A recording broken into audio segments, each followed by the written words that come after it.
यम के यमराज पद पर स्थापित होने का श्रेय तो उसकी माता देवी संज्ञा को जाता है। और मेरी माँ, उनका श्रेय उन्हें कौन देगा?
क्या हो रहा है यहाँ?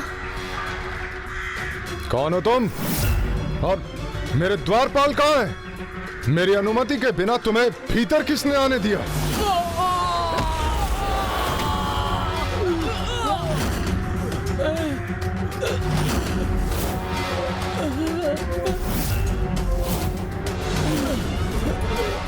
उन्होंने नहीं आने दिया, मैं तो स्वयं ही भीतर चला आया।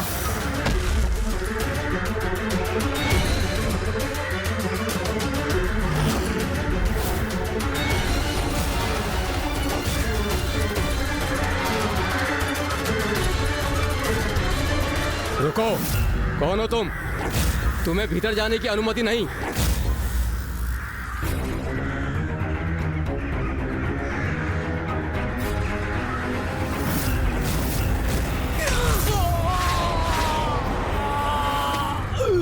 वैसे भी इनका रोकना मुझे अनुचित था, क्योंकि यहाँ तो मेरा भी अधिकार है। अधिकार? कैसा अधिकार? कौन हो तुम दुष्ट बालक? और ऐसा दुस्साहस कैसे किया तुमने?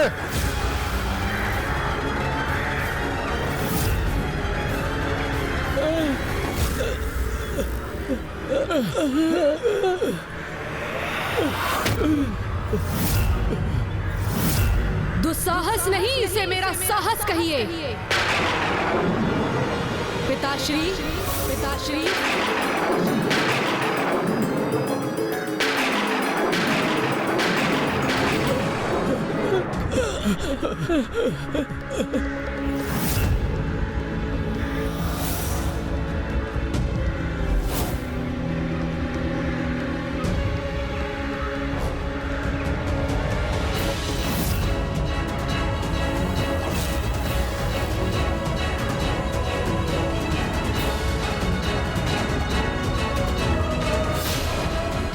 मैं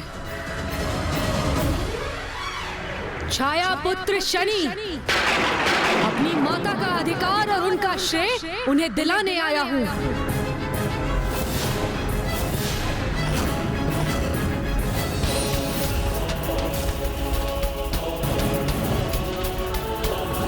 पुत्र? मेरे पुत्र हो तुम? कैसे स्वीकार कर लूं मैं? क्या प्रमाण है तुम्हारे पास? प्रमाण? इसका क्या प्रमाण है आपके पास कि भ्राता यम और बहन यमुना आपके ही पुत्र और पुत्री हैं? प्रत्यक्ष को प्रमाण की क्या आवश्यकता? उसके लिए तो मेरी पत्नी संज्ञा के शब्द ही पर्याप्त हैं। उसी प्रकार मेरी माता के शब्द मेरे प्रमाण हैं। मेरी माता ने कहा कि आप ही मेरे पिता हैं। यदि माता संज्ञा के शब्द आपके लिए पर्याप्त हो सकते हैं, तो मेरी माता के क्यों नहीं? मैं आपसे मेरी माता का वही स्थान, वही अधिकार, श्रेय मांग रहा हूं जो आप माता संज्ञा को देते हैं। किस महत्व, श्रेय और अधिकार की बात कर रहे हो तुम? भ्राता यम के जिन सुसंस्कारों का आप गुणगान गा रहे थे, वो माता संज्ञा से अधिक मेरी माँ देवी छाया से आपके पुत्रों को प्राप्त हुए हैं। इसीलिए मेरी माता को भी मिलना चाहिए एक श्रेष्ठ ममतामयी माँ होने का अधिकार। भ्राता यम को सुसंस्कार प्रदान कर यमराज के पद तक पहुँचाने का श्रेय। जब आपके संतानों को माँ की ममता की सर्वाधिक आवश्यकता थी और उनकी अपनी माँ उस समय अनुपस्थित थी, तो मेरी माँ अपने पुत्र भ्राता मनु से भी अधिक आपकी संतानों का ध्यान रखने का श्रेय, आपकी सभी संतानों से समानता व्यवहार रखने का श्रेय, आपकी अर्धांगिनी के रूप में अपने समस्त कर्तव्य निभाने का श्रेय, आपके तेज और ताप को सहकर अनुपम त्याग की भावना से आपकी सेवा में सदैव तत्पर रहने का श्रेय, दुर्बल और स्वार्थी न होकर अपने स्वामी और अपनी संतानों का परित्याग न करने का श्रेय।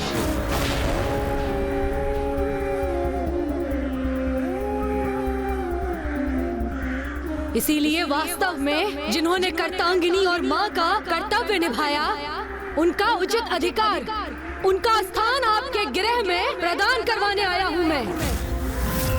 आपकी अर्धांगिनी के रूप में उन्हें स्वीकार करवाने आया हूँ मैं।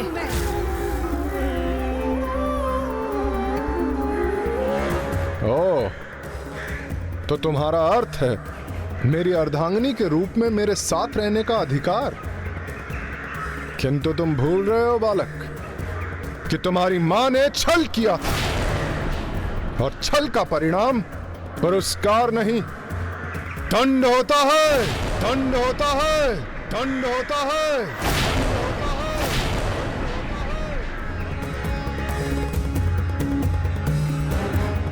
तुम्हें तो मेरा आभार व्यक्त करना चाहिए बालक कि इस प्रतिरूप को, इस असत्य, इस छल को मैंने दयावश दंडित नहीं किया। वो तो मेरे मन में संदेह उत्पन्न हुआ कि जब मेरे तेज के समक्ष कुछ भी नहीं ठहर सकता, फिर भला देवी संज्ञा मेरे समक्ष कैसे खड़ी रह सकती है? क्योंकि पूर्व में उनकी इस कठिनाई से मैं भली भांति अवगत था, और यही मेरे संदेह का आधार बना। और मैं समझ गया कि ये देवी संज्ञा नहीं, उनके स्थान पर कोई और है। अन्यथा ज्ञात नहीं कि ये छल मेरे साथ कब तक चलता रहता है। अनुचित है आपका ये आरोप। अनुचित? मेरे साथ छल कर मेरी अर्धांगिनी का स्थान प्राप्त करना क्या अनुचित नहीं था? मैं अपनी अर्धांगिनी देवी संज्ञा से अतुलित प्रेम करता हूं, क्या यह अनुचित है?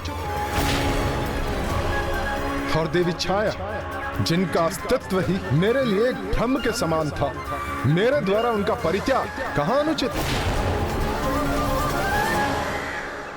छल मेरी माँ ने नहीं किया था, उनसे वचन लिया गया था।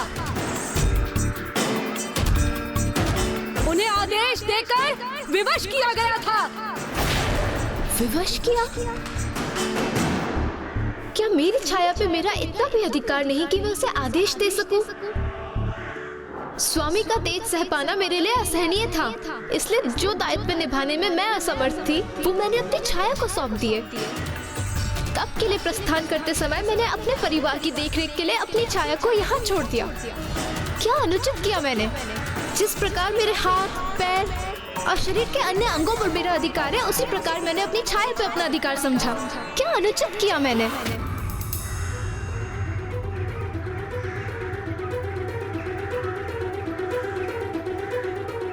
अब आप दोनों ही बताइए मुझे